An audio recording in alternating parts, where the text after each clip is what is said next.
kidini, waandishi wa habari, viongozi wa asasi za kiraia ambao pia mmealikwa kujumuika na sisi hapa leo, na wengine wote ambao nimewasahau, naomba niseme itifaki imezingatiwa.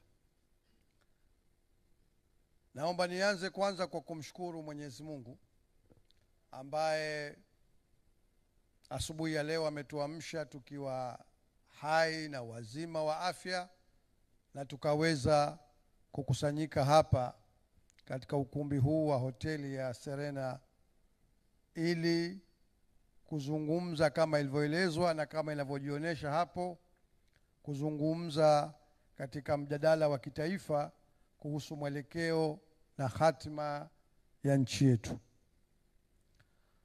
Kazi ambayo nimepangiwa mimi ni ndogo sana, ni ya kuwakaribisha, lakini vile vile kueleza madhumuni ya shughuli hii na kisha kumkaribisha mwenyekiti atoe hotuba yake.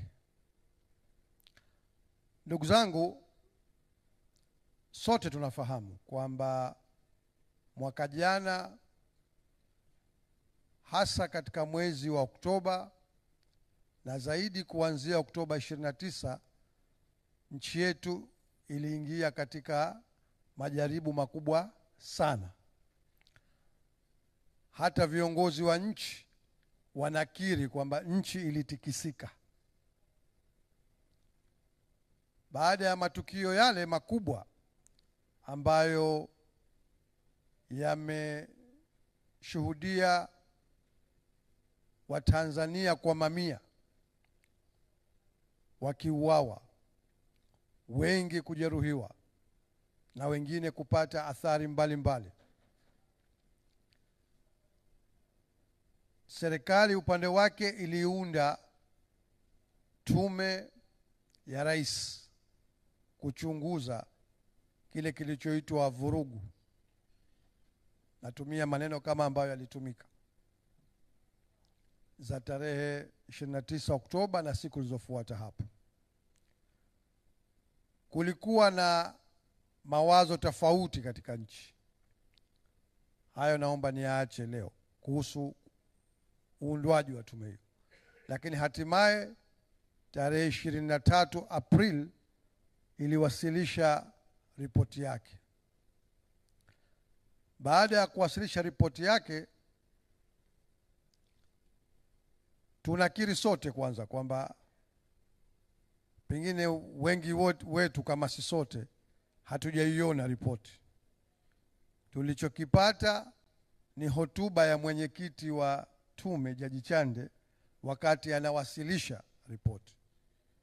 Lakini hotuba hiyo ambayo tulielezwa kwamba imebeba muhtasari wa ripoti ile ilizua mjadala mkubwa sana ambao ulitarajiwa katika nchi. Na vyama vikubwa katika nchi vilifanya vikao vyake kujadili angalau ile hotuba ambayo ilikuwa imetolewa. Na chama cha ACT Wazalendo kilifanya hivyo kwa kuitisha kikao cha kamati kuu ya chama ambayo ilitanguliwa kabla yake na kikao cha kamati ya uongozi ya taifa ya chama. Kikao cha kamati kuu ya chama kilifanyika tarehe 3 mwezi wa Mei.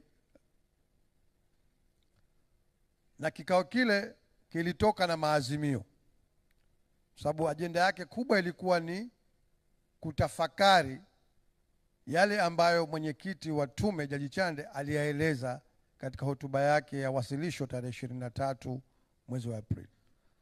Kwa hivyo chama cha ACT Wazalendo kilishatoa uchambuzi wake wa kile ambacho kilielezwa. Baada ya kufanya uchambuzi huo katika kikao cha kamati kuu, kupitia maazimio ya kikao kile ambayo yalisomwa na kufikishwa kwa Watanzania siku ya pili yake tarehe 4 Mei, na yaliwasilishwa na makamu mwenyekiti wa chama chetu upande wa bara, ndugu yangu Ishaka Mchinjita. Lakini moja katika maazimio ya kamati kuu yalikuwa ni kumtaka mwenyekiti wa chama taifa kufanya hichi ambacho anakuja kukifanya leo hapa, kuongoza mjadala wa nchi juu ya mwelekeo na hatima ya nchi yetu. Tulifanya hivyo kwa sababu tulikuwa tunaamini kwamba mbali ya kuchambua kile kilichoelezwa katika muhtasari wa ripoti, lakini nchi inahitaji uongozi, na tulimtwisha jukumu hilo mwenyekiti wetu awe mwanzilishi wa mjadala huo kupitia jukwaa hili hapa leo. Na ndio maana kama ilivyoelezwa na ndugu Shangwe Ayo alitukaribisha hapa, kwamba hatuoni wala hatukusudii kwamba hichi ni kikao cha chama au ni shughuli ya chama. Tumeamua kuchukua wajibu wa kuandaa shughuli hii ili kuwaleta pamoja jamii ya Watanzania kutoka makundi mbalimbali, kwa pamoja tutafakari juu ya hatima ya nchi yetu. Kwa hivyo hayo ndio madhumuni ya shughuli yetu hii hapa leo. Mbali ya hayo, moja dogo tu ni kwamba kamati kuu ilifanya uchambuzi wa kile ambacho kiliwasilishwa. Kwa hivyo ilitengeneza uchambuzi wake wa kina ambao leo pia hapa utazinduliwa.